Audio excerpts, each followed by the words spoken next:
шинжлэл өөрчлөлт хийхэд ер нь яагаад амаргүй байдаг вэ? Ер нь шинжлэл хий гэсэн санаачлагууд яагаад ихэвчлэн бүтлгүүтдэг вэ гэдэг талаар нэг юм товч тайлбар хий. Залуучууд байгууллагад орж ирээд мэдээж шинэ одоо хүний нүдээр хараад дутагдуудыг бол илүү олж хардаг л да. Тэгээд тэрнээс энэ асуудлыг ингээд шийдчихээ, тэрийг ингээд засчээ, зас сайжруулъя гэд санаачлах хийгээд явахаар ерөөсөө ихэвчлэн бүтлгүүтчихэд байдаг.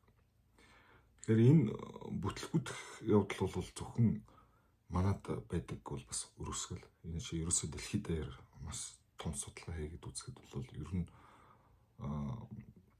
альва шинжлэлийн санаачлагуудын 70% нь бүтлгүүтдэг. 4-ийн 3 нь бол бүтлгүүтдэг гэсэн ийм тоо баримтууд байдаг тийм.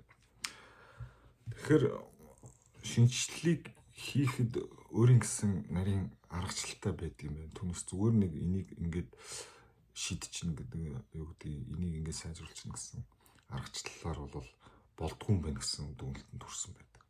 Тэгэхээр шинжлэл яагаад үр дүнгүй болчиход байдаг вэ гэхээр цаана хоёр том үндсэн шалтгаан байна. Нэгдүгээрт шинжлэл хийнэ гэхээр одоо юу гэдэг шинэ бүтц одоо зураад хүмүүсээ холцолоо шинээр зооод ингээд шинээр томилоод ажиллуулна гэхээр хүмүүсийн үүрэг оруулалт солигдчихдаг.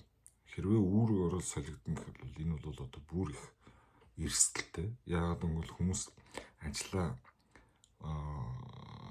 хуучин хийжсэн аргаар хийх боломжгүй болоод шинэ аргаар хийх шаардлагатай болдог. Тэгэхээр энэ шинэ аргачлалын дагуу шинэ одоо юу гэдэг ноу хау ч юм уу эсвэл шинэ гормын дагуу хийж сургахын тулд заавал шинжлэл өөрчлөлт нь сургалттай хамт хослолсон байх шаардлагатай байдаг юм байна л да. Хэрвээ шинжлэлийг санаачилсан хүмүүс нь тэр сургалтанд нь зохих хэмжээний мөнгө зарцуулж чадахгүй бол тэр сургалтгүй эхлүүлсэн шинжлэлүүд ихэвчлэн бүтлгүүтдэг юм байна. Яагаад гэхээр хүн ажлыг мэддгээр л хийдэг. Өөрөөр хэлбэл өөрийнхөө мэддэг чаддгаар л хийх гэж үзээд байдаг юм байна. Түүнээс яг энийг ингэж хийх ёстой гэсэн одоо шинэ маягаар хийх ёстой, шинэ ноу хаугийн дагуу хийх ёстой гэж ерөөсөө ойлгохгүй.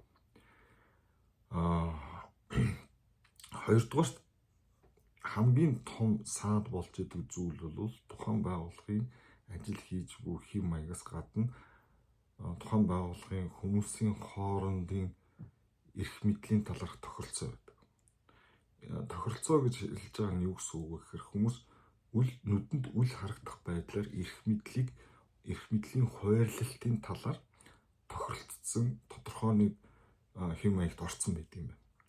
Тэгэхээр энэ эрх мэдлийн хэв маягийг эвдээд ирэхээр мэдээж ирэх аль нэг тал нь хохирно. Тэгэхээр энэ хохирч байгаа тал бол асар хүчтэй эсэргүүцнэ гэсэн үг. Эрх мэдэл гэдэг чинь юу гэсэн үг вэ гэхээр цаана ямар нэгэн давуу талыг үүсгэж идэг учраас тэр давуу талаа хинж алдахыг хүсдэг. Тэгэхээр энэ эрх мэдлийг бодолцохгүйгээр шинжлэлийг хийх юм бол заавал бүтлгүүтдэг. Тиймээс энэ эрх мэдлийн одоо юу гэдэг хуваарлтыг шинээр одоо үүсгэн гэх юм бол бүр дээд удирдлагаас заавал дэмжлэг хэрэгтэй. Энэ тэр хохирж байгаа талуудыг ямар нэгэн байдлаар одоо тайвшруулах ч юм уу эсвэл одоо юу гэдэг хохирлын найрлах чиглэлийн юмнуудыг хийж өгөхгүй юм бол тэр шинжлэл эсэргүүцэлтэд тулгараад тэгээд бүтлгүүтнэ гэсэн. Залуучуудын санаачлал яагаад ихвчлэн бүтлгүүтэд байгааг үл тэр хуучин тэр тухайн байгууллагад эрх мэдэл эдэлж байгаа улсууд тэр шин санаачлагуудыг дэмжихгүй л гэсэн санаа шүү дээ. За энэ хоёр үндсэн шалтгаан байна. Ажил хийж байгаа хэв маягийг эвтгэхээр хүмүүс шинээр ажил хийж чадхаа байл итгэлгүй болчоор эсэргүүцээд байгаа. Хоёрт нь тэр эрх мэдлийн асуудал. Ер нь зүгээр нэмж тайлбарт хэлэхэд бол хүн ажиллаа өөрөө итгэл төгс хүнний нэр хөндлөнгөр заалгуулад авахгүйгээр өөрөө итгэл дүүрэн хийж гүйцэтгэх сонирхолтой байдаг. Тэгэхээр шинжлэл хийж юм гэхэр чинь тэр шинэ ажил шинэ одоо нөхцөл байдлыг үүсгэхээр хүмүүс дургуцаад байдаг ийм асуудал байна.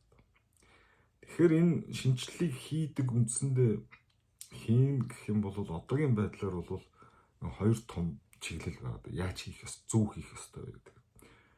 Нэгдүгüрт бол аажмаар байнгын сайжруулалтаар явна гэсэн аргачлал байгаа. Тэр нь болохоор хийж байгаа ажлуудыг, горимуудыг сайжруулж явах нь бол аяндаа байгууллагын одоо гүйцэтгэл сайн төгс болж ирнэ гэсэн санаа байна. Хоёр дахь санаа нь юу байгаа юм гэхээр байгууллага бол угаасаа муу ч ажиллаж байсан, сайн ч ажиллаж байсан үйл хамааран энэ бол ямар нэгэн байдлаар одоо систем гэж үзэхээс өөр аргагүй байна. Систем юм бол системийн хөгжлийг тэтгэж идэх хүч, бомилж идэх хүч гэж байна. Тэгэхээр энэ хоёр хүчийг зохицуулна гэсэн санаа. Нэг нь бол тэтгэдэг хүчийг одоо юу гэдгийг дэмжиж өгөх юм бол байгууллага хөгжиж явна. Боомлоод байгаа хүчийг арилгах юм бол байгууллага бас хөгжинэ гэсэн юм. Энийг тайлбарлах зорилгоор Эрдэмтэд одоо юу гэдгийг ургамал тарьж байгаатай, эсвэл мод тарьж байгаатай адилхан зөвлөлтгөлтэй. Тэр нь яадаг вэ гэхээр модыг чи хүчээр ургуулж чадахгүй гэсэн санаа яваад. Мод ургаж байгаа одоо өсөлтийн дэмжиж байгаа хүчийг тэтгэх юм бол мод хурдан ургана. Эсвэл бол тэр модыг ургахад саадуулж байгаа хүчин одоо саадуулж байгаа саадуудыг арилгах юм бол мод ургана гэсэн. Түүнээс чи хүчээр орж ирээд чи ураг гэдэг ингээд дээш нь огцон татах юм бол мод юу гэдэг үндсэн гэмтээд энэ мод өхнө л гэсэн санаа байна. Тэгэхээр эцсийн дүндээ энэ юу хэлээд байгаа вэ гэхээр тэр тэтгэх өсөлтийг дэмжиж байгаа хүчийг одоо юу гэдэг тулгуурлаж ажиллана гэсэн юу гэсэн үг гэхээр энэ мэдлэгийг нэмэгдүүлэхтэй холбоотой болж таарч байгаа юм л да. Энэ цаад утгаараа бол байгууллагын шинжилэл хөгжил бол соёлын өөрчлөлтгүйгээр явагддаггүй юм байна л гэсэн дүгнэлт гарч байгаа.